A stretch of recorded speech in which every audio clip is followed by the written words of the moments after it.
Bonjour Nicolas. Bonjour Adriana, bienvenue à la ferme de Sauvigny. Merci. Bonjour, bienvenue sur un nouvel épisode de Paroles de producteur. Aujourd'hui, on est à Sauvigny, pas loin de Gourget, et on rencontre Nicolas Paillet. Bonjour Nicolas. Bonjour.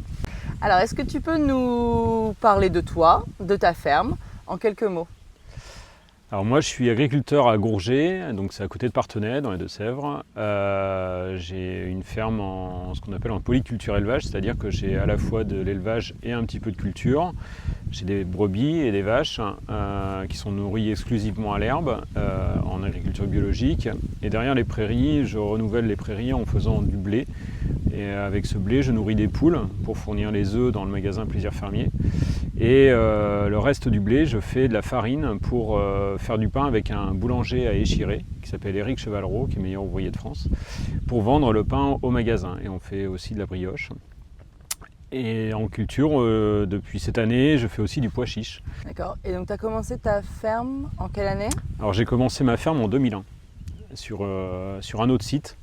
Je suis arrivé à Gourget en 2005 et voilà, donc j'avais principalement à la base des poulets que j'élevais en plein air avec des cabanes que je vendais dans des boucheries et j'avais des moutons et un petit peu de vaches. Et qu'est-ce qui t'a convaincu en fait de rejoindre l'aventure Plaisir Fermier ou même de créer les Plaisirs Fermiers, puisqu'en fait tu étais à l'origine aussi du premier magasin à Mendès France? J'abattais mes poulets chez un éleveur, Daniel Baudet. Et un jour, Daniel m'a parlé qu'il avait été sollicité par Jean-Philippe Bernaudot pour monter un magasin de producteurs sur Niort. J'ai trouvé l'idée géniale et il m'a dit est-ce que ça te dirait de faire partie de l'aventure et de fournir tes agneaux, quoi. Et ouais, j'ai dit oui tout de suite. En fait, je vendais en boucherie.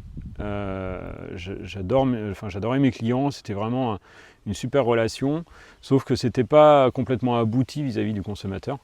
Et le fait d'avoir le magasin, ça me permettait justement d'avoir le consommateur final. Et voilà. Et puis l'autre critère, c'était l'organisation du travail. Parce qu'en fait, ça voulait dire que je pouvais aller au magasin une journée par semaine seulement, et le restant du temps sur la ferme, contrairement à la vente directe où justement il faut passer énormément de temps sur la route, à la transformation, et voilà. Donc là, c'était aussi un projet global où à la fois je m'y retrouvais humainement et en plus en termes d'organisation de travail, c'était intéressant. Ok, donc pour toi en fait c'est principalement parce que la vente directe tu connaissais déjà. Ouais. En fait le magasin m'a permis d'être un petit peu la recherche et développement de ma ferme et du coup le magasin a ouvert en 2009 et en 2011 j'ai élevé mes moutons 100% à l'herbe et en bio. Donc voilà, grâce au magasin. Et donc qu'est-ce que ça a changé pour toi en fait Plaisir Fermier du début du coup jusqu'à aujourd'hui pour toi et ta ferme bien sûr?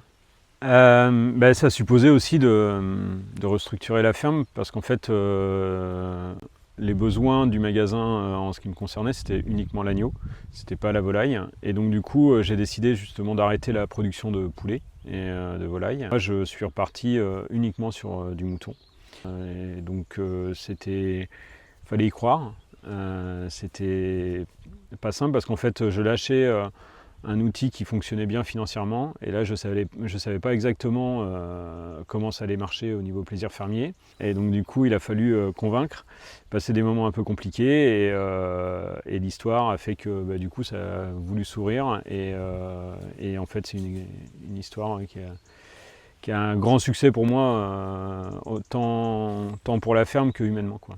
Et donc ces premières journées Plaisir Fermier, est-ce que tu peux nous en parler?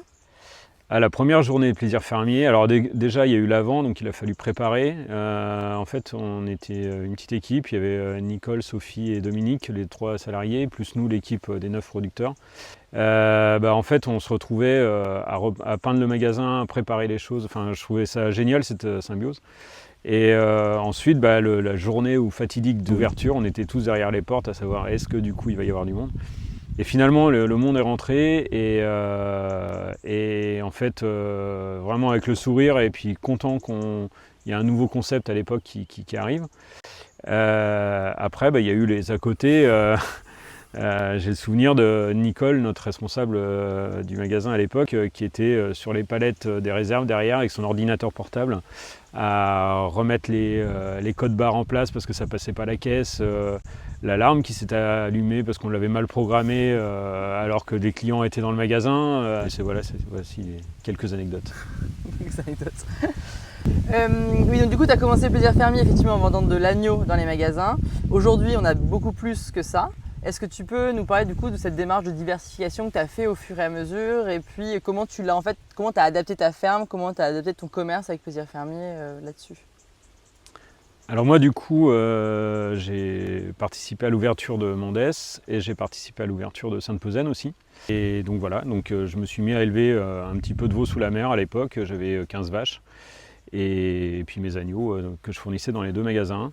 J'ai décidé d'arrêter un des magasins parce qu'en fait, tant en main d'œuvre et ma ferme aussi n'était plus en capacité de fournir les 2 magasins parce que du coup, c'est 2 magasins qui fonctionnent bien. Donc voilà, et donc je me suis recentré sur ma ferme, sur un seul magasin. Et là, pour le coup, en fait, j'ai commencé à diversifier ma production. Donc un peu plus de vaches, un peu moins de moutons, équilibrer l'ensemble. Et le fait que j'élève à l'herbe, il y a eu quelques aléas aussi sur la ferme, comme les sécheresses. Et donc du coup, qui dit sécheresse dit manque d'herbe. Et quand on élève ces animaux 100% à l'herbe, eh bien du coup, ça a été compliqué.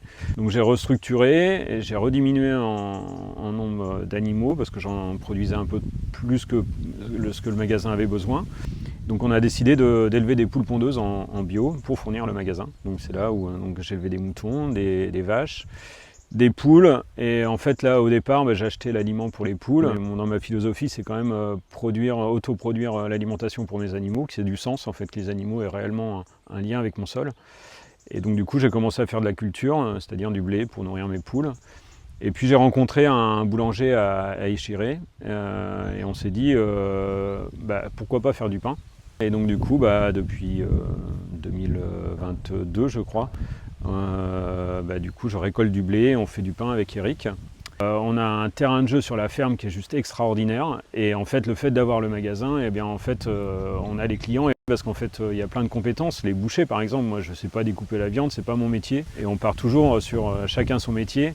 Et en fait le fait d'avoir des gens qui sont en capacité de sublimer nos produits qu'on fait sur la ferme, ça c'est génial, des gens qui les vendent, qui sont à la caisse, qui servent le fromage et autres, qui ont le sourire et qui accueillent les gens, à qui on délègue, donc du coup c'est génial.